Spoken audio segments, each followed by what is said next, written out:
नमस्कार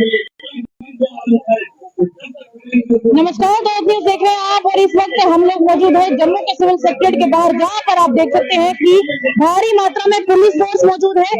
ऐसा इसलिए है क्योंकि तमाम डेली वेजर्स यहां पर पहुंच चुके हैं और डेली वेजर्स ने आज सिविल सेक्रेटरी का घेराव करने का फैसला ले लिया है।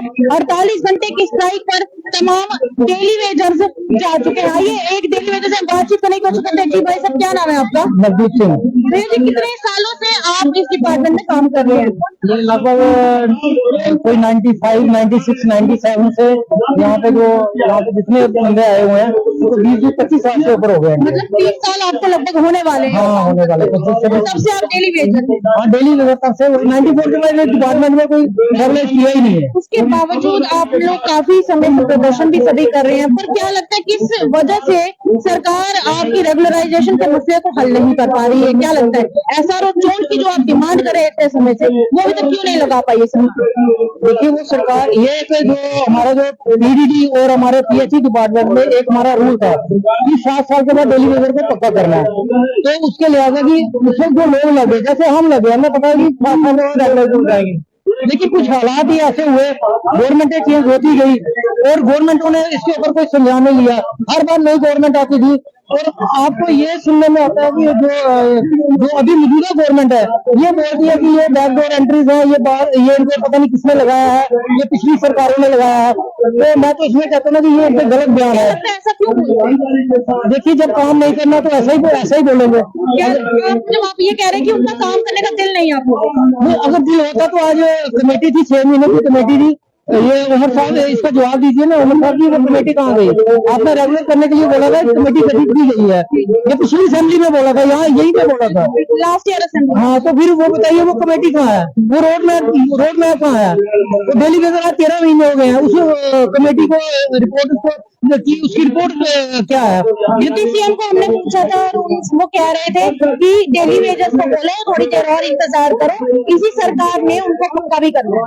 देखिए, मुझे उनको, मेरे बड़े भाई हैं वो डिप्टी सीएम है, जम्मू से बिलोंग करते हैं और आज जम्मू के लोग ही सड़कों के ऊपर यहाँ पे घूम रहे हैं। और उसके बाद हमारे सतीश शर्मा जी, वो भी हमारे भाई हैं, उनके ही आपने बयान सुने। वो तो कह रहे थे कि मेरे फादर के टाइम पे कितने सारे डेली वेजर लगे हैं। मैं तो खुद डेली वेजर के समाज से आता हूँ, मैं तो बहुत ज्यादा रिस्पेक्ट करता हूँ उनकी।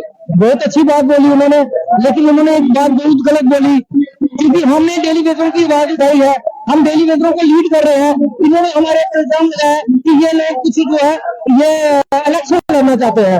आप मुझे बताइए, हम क्यों इलेक्शन लड़ेंगे?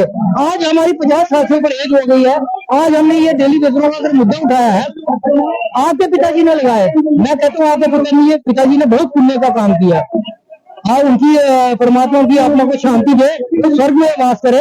उन्होंने जो काम करके गए हैं तो वो आगे आप लोगों को उन्होंने सौंपा था कि यार इन डेली वेजरों का कुछ कर देना। तो आप बताइए कि आपने क्या किया इन डेली वेजरों के बारे में? आपके पिताजी को आत्मा को शांति कैसे मिलेगी? वो इतने सालों से आप लोग सभी स्ट्रगल कर रहे हैं, इतनी दिक्कत होती है इतनी कम सैलरी में घर चलाना? देखिए, वो तो इन डेली वेजरों के हालात के ऊपर ही आप देख सकते हो कि हमारे हर महीने कोई ना कोई डेली वेजर रिटायर होकर जा रहा है और उसको कुछ भी नहीं मिला, इवन की जो पेंडिंग वेजेस है वो भी नहीं मिली।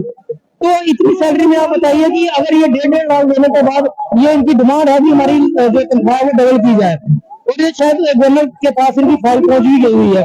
तो मुझे ये बताइए कि इनका घर बार नहीं चल रहा है 1.5-2 लाख के साथ, तो ये 9,000 के साथ ये अपने बच्चों को पढ़ाएंगे, कैसे पढ़ाएंगे?